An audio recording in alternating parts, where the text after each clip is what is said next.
आप अपनी मोहब्बत की दुकान किस तरह से एक राजनीतिक हिंदू बन जाते हैं जब चुनाव आते हैं, जनेवधारी बन जाते हैं, वहीं पे वो भगवान हनुमान के भक्त भी बन जाते हैं। राहुल गांधी जो मोहब्बत की दुकान चलाने की बात करते हैं, क्या उनकी मोहब्बत की दुकान में हिंदुओं के लिए कोई भी जगह नहीं है? क्यों नहीं कर रहे? रेलवे स्टेशन जाके देखो ना, कितना बदलाव आ गया है। अब यहाँ के रोड पहले देख सकते थे आप, आपका रोड देख लो कितना बदलाव आ गया है। गठबंधन जो तैयार हुआ है उसकी तुलना वो अपने देश से करते हैं, तो मुझे लगता है ये बहुत ही घटिया मानसिकता है। हम इस देश के लिए हैं, हम अपनी तुलना देश से नहीं कर सकते। बिल्कुल देखिए, जब ये गठबंधन बना था तो तभी से मुझे अंदाजा था और इस बात को मैंने कहा भी था कि अब ये गठबंधन बना है और अब जैसे जैसे समय आगे बढ़ेगा, चुनाव नजदीक आएंगे तो सनातन विरोधी, देश विरोधी बयान आएंगे। और हमने देखा भी है कि जब से ये बना है लगातार इस तरह के बयान आ रहे हैं। तो वो लोग जो सत्ता पक्ष पे इल्जाम लगाते हैं कि सत्ता पक्ष हिंदू मुसलमान के आधार पर देश को बांटने का काम करता है, उन गठबंधन के जो उनके सहपाठी हैं, जो उनके लोग हैं, वो इस तरह की बातें कर रहे हैं। और उस पर जो लोग मोहब्बत की दुकान सेक्युलरिज्म के नाम पर खामोशी बरते हुए हैं, उससे साफ पता चलता है कि वो क्या चाहते हैं और उनकी मानसिकता क्या है। आप इस स्टेटमेंट को कैसे देख रहे हैं जो उन्होंने कहा कि सनातनी जो है वो डेंगू वाले मच्छर है? देखिए, बहुत ही मुझे लगता है कि कोई भी शब्द नहीं है या निंदा करने के लिए, तो बहुत ही निंदा से बहुत आगे का विषय है। ये बहुत ही भयानक और बहुत ही ज्यादा डरावना बयान है जो कि आगे बढ़ावा देता है हिंदू हिंसा को, नफरत को, हिंदुओं के प्रति जनसंहार को। वो विचारधारा जिसके आधार पर कश्मीर में हिंदुओं का नरसंहार हुआ, आज उसी विचारधारा को आगे बढ़ाने का काम किया जा रहा है। कहीं ना कहीं राहुल गांधी वो खुद हैं जो आज चुप्पी बरते हुए इस बयान पर, वो खुद हिंदू आतंकवाद, भगवा आतंकवाद और इस तरह के बयान, इस तरह के शब्द वो खुद दे चुके हैं। वो लोग जो हिंदुत्व को ग्लोबली एक आतंकवाद के रूप में दिखाने का वो कोशिश करते हैं, तो ये उसी गठबंधन के लोग हैं, तो उनसे हम क्या उम्मीद कर सकते हैं। और मुझे लगता है कि इस तरह की शब्दों और इस तरह के बयान देने वालों को मुझे लगता है उनके खिलाफ सख्त से सख्त सजा होनी चाहिए। सबसे बड़ा सवाल तो यहाँ पर ये उठता है कि क्या अब विपक्ष के पास एक ही मुद्दा पर रह गया है, हिंदू मुस्लिम करना या हिंदुओं पे दांव खेलने का? देखिए, विपक्ष हमारा, अगर मैं कहूँ भारत के इतिहास में सबसे कमजोर विपक्ष ये है।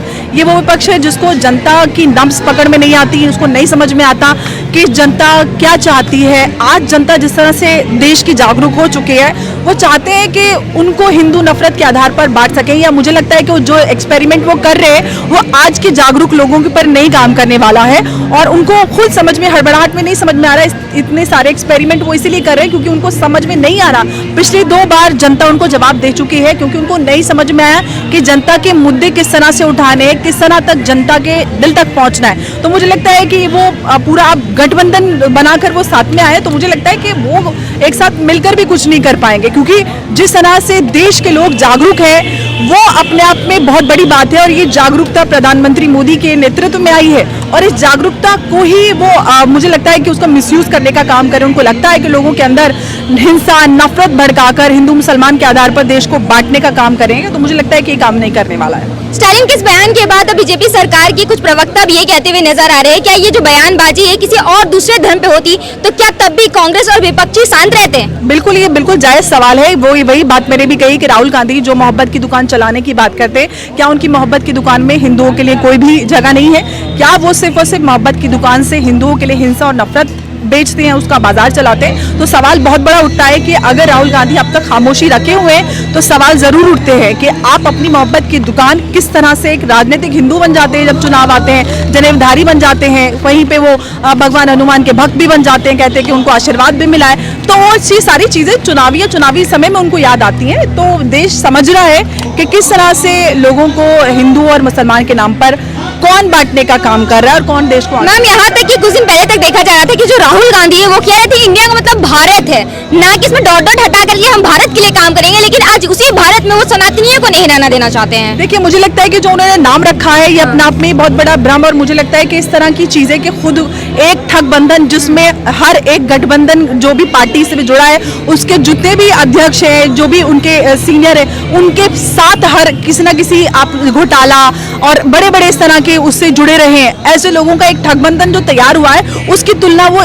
अपने देश से करते हैं, तो मुझे लगता है ये बहुत ही घटिया मानसिकता है। हम इस देश के लिए हैं, हम अपनी तुलना देश से नहीं कर सकते। देश हमारे बराबर नहीं है, हम इस देश के लिए एक छोटा सा हिस्सा है। अगर देश के लिए कुछ कर पाए तो ये मानसिकता ही अपने आप में दिखाता है कि वो अपने आप को, खुद को कितना बड़ा समझते हैं और देश को सिर्फ और सिर्फ इस्तेमाल और सत्ता भोग की वस्तु समझते हैं। तो आज ये जो लोकतंत्र के नाम पर जो दिहाई देते रहते हैं, लोकतंत्र खतरे में है और संविधान खतरे में, तो वो किस तरह से लोकतंत्र और संविधान का इस्तेमाल सिर्फ सत्ता भोग के लिए करते हैं, सिर्फ और सिर्फ इस्तेमाल। सत्ता उनके हाथ में तो लोकतंत्र बहुत अच्छा है, वरना लोकतंत्र खतरे में आ जाता है। मैम अब इस गठबंधन के बारे में क्या सोच रही है? अभी कुछ दिन पहले इनकी दूसरी बैठक हुई थी मुंबई में, तो आपको क्या लगता है इनके पास कुछ मुद्दे हैं या बेवजह ये चलाए जा रहे हैं अपने ये गठबंधन? सब माहौल बनाने की कोशिश कर रहे हैं क्योंकि 2024 चुनाव नजदीक है।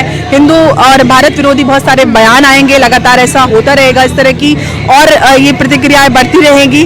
और साथ ही साथ क्योंकि जनता तक पहुंचने के लिए तो उनको पता ही नहीं है किस तरह से पहुंचना है, जनता को नहीं समझ पा रहे हैं जो आज की जागरूक जनता है। पहले की जनता को इन्होंने बहुत बेवकूफ बनाया, लेकिन अब जनता जागरूक हो चुकी है, बेवकूफ नहीं बना पा रहे, तो इसीलिए वे झटपटा रहे हैं और तभी सब लोग एक साथ जुड़कर आ रहे हैं कि कुछ तो शायद रास्ता निकले ताकि मोदी जी को हराया जा सके। लेकिन उनके सामने कोई राह नजर नहीं आ रही है और मुझे लगता है जो एक्सपेरिमेंट वो कर रहे हैं वो काम नहीं करने वाला है। विपक्ष का तो कहना है मोदी जी तो कुछ काम ही नहीं कर रहे हैं मैम, इसलिए उन्होंने गठबंधन बनाई है। बिल्कुल सही कह रहे हैं, मोदी जी काम नहीं कर रहे हैं, तभी हमारा देश 10वीं बड़ी इकोनॉमी से आज 5वीं बड़ी इकोनॉमी बन गया है। और हम और आगे भी जल्दी मोदी जी ने इस तरह की बात कही है कि आने वाले 2 सालों में टॉप 3 इकोनॉमी में पहुंच जाएगी दुनिया। और आज हमारा देश और दिल्ली में इनफैक्ट G20 समिट की प्रेसिडेंसी भारत कर रहा है और हमारा देश चंद्रयान 3 लैंड कर चुका है साउथ पोल पर, जहां पर कोई भी देश नहीं पहुंच पाया है। आदित्य L1 की यहाँ पर लॉन्च हो चुका है, तो देश के पास इतनी बड़ी बड़ी उपलब्धियां तो नेहरू जी की चलते हैं मैम। देखिए तो आप देखिए ये पूरा देश जानता है, इनफैक्ट दुनिया भर भारत का दम भरते हैं, मोदी जी की जो लीडरशिप है उसका दम भरते हैं। तो ये अपने आप में मुझे लगता है कि कहने भर की बात नहीं है, पूरी दुनिया जानती है इस बात को कि आप मोदी जी के गुणगान गाए जा रहे हैं, यहाँ राहुल जी बोल रहे हैं आप रावण राज में जी रहे हो। देखिए रावण का राज तो कब का खत्म हो गया। अगर रावण का राज होता तो आज भगवान राम का मंदिर नहीं बन रहा होता। तो बिल्कुल राहुल गांधी तो इस तरह की बातें करते रहे हैं और करते आएंगे। मुझे लगता है कि इस बयानों से उनको कुछ खास मदद नहीं मिलने वाली। आपको क्या लगता है राम राज आए हैं जो मोदी सरकार ने वादा किया था? बिल्कुल भगवान राम का मंदिर बन गया, ये अपने आप में बड़ी बात है। क्या आज से कुछ साल पहले कोई सोच सकता था कि इस देश में राम मंदिर पर कोई बहस होगी, ये मामला इतनी शांति से सुलझ जाएगा और मंदिर बन भी जाएगा। ये सारी चीजें हो गई है, 370 हट जाएगा, ट्रिपल तलाक पे बिल बन जाएगा।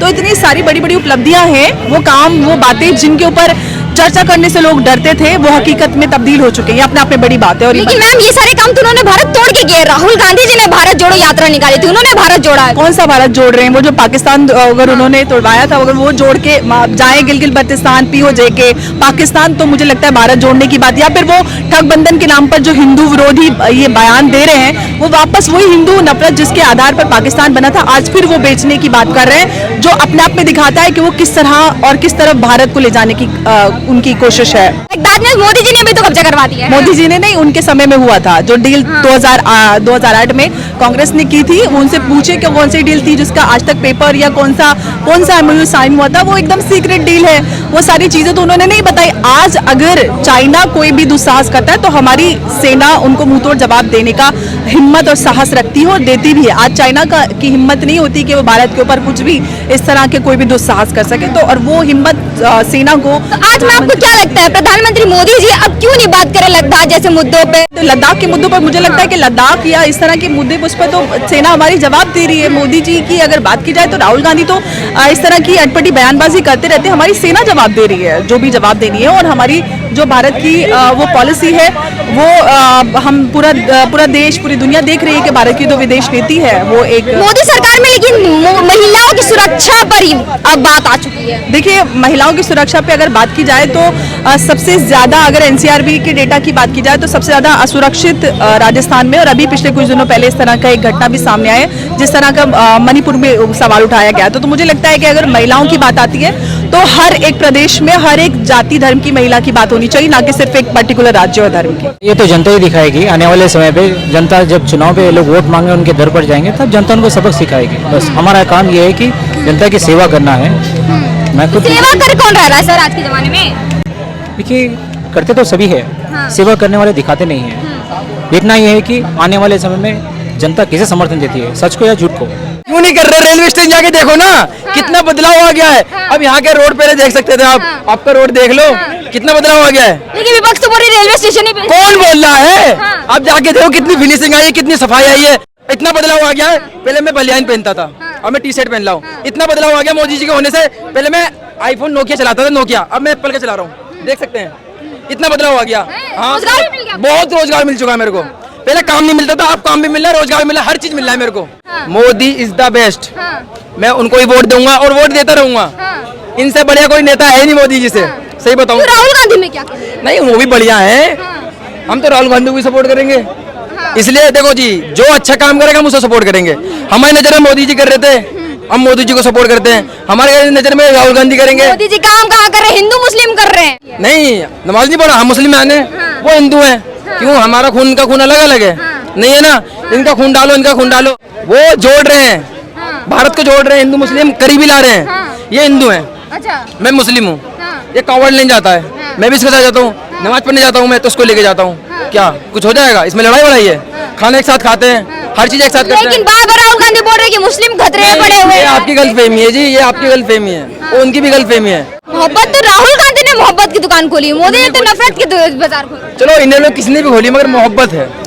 राहुल गांधी से पहले मोहब्बत खोली गई है तो इंडिया में, इंडिया में उनके आने से पहले मोहब्बत हाँ। खोली इंडिया में।